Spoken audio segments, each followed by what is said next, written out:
Hello guys, welcome to my YouTube channel study in Bodhi Vriksh. आप लोगों का स्वागत है हमारे चैनल पे। आज हम जानेंगे कि विश्व की कुछ प्रमुख नदियों में से एक सिंधु नदी के बारे में। सिंधु नदी तिब्बत से 5180 मीटर की ऊंचाई पर मानसरोवर झील से निकलती है।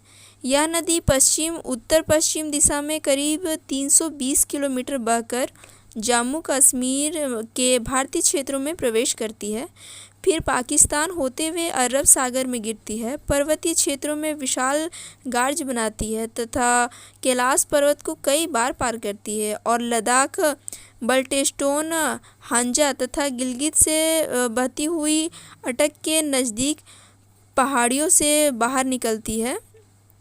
इसकी प्रमुख सहायक नदियाँ सतलुज, व्यास, रावी, चेनाब और झेलम मिलकर पंचनद बनाती है, जो मेथनकोट के निकट सिंधु से मिलती है। इसकी कुल लंबाई 2880 किलोमीटर है, जिसमें से भारत में यह 1114 किलोमीटर है। यह विश्व की सबसे प्रमुख लंबी नदियों में से एक है। तो रावी नदी के बारे में जान ले।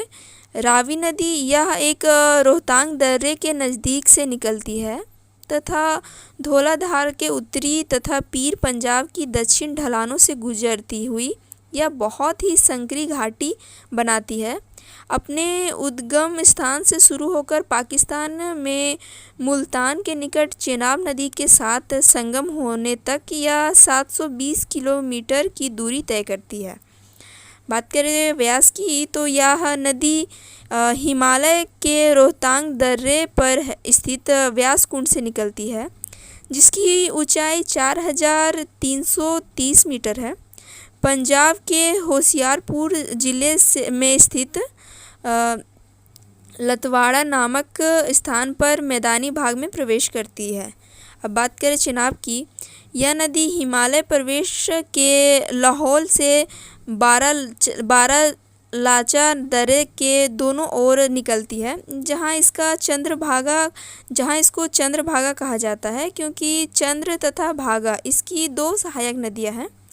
यह पीर पंजाल के समांतर बहते हुए किसवार के निकट पीर पंजाल के गहरा गर्ज बनाती है। यह सिंधु की सबसे बड़ी सहायक नदी है।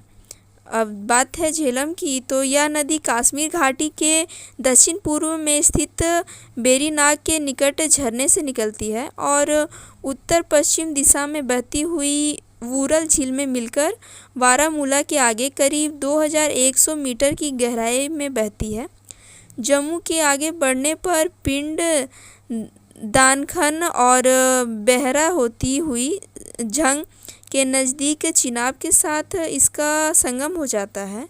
अब बात करें लास्ट पांचवी नदी का, तो ये सतलुज। इस नदी का उद्गम तिब्बत के कैलाश पर्वत के दक्षिण में मानसरोवर झील के निकट राक्षसताल से होता है, जो 4630 मीटर की ऊंचाई पर स्थित है। यह नदी पश्चिम दिशा में व्यास के संगम तथा प्रवाहित होती है। यह सिफकी लात दर्रे के निकट हिमालय में संकरी घाटी बनाकर भारत में प्रवेश करती है। यह नदी रोपड़ के निकट शिवलिक पर्वत श्रृंखला को काटती हुई दक्षिण की ओर मुड़ जाती है और मैदानी भाग में प्रवेश करती है। रोपड़ के ऊपर प्रसिद्ध भाखड़ा नांगा बांध इस नदी पर बनता है। पंजाब के लुधियाना और तथा फिरोजापुर नगर इसी के किनारे बसे हैं। Thanks for watching. और अगर हमारा वीडियो आपको पसंद आए तो प्लीज़ लाइक, शेयर और कमेंट ज़रूर करें।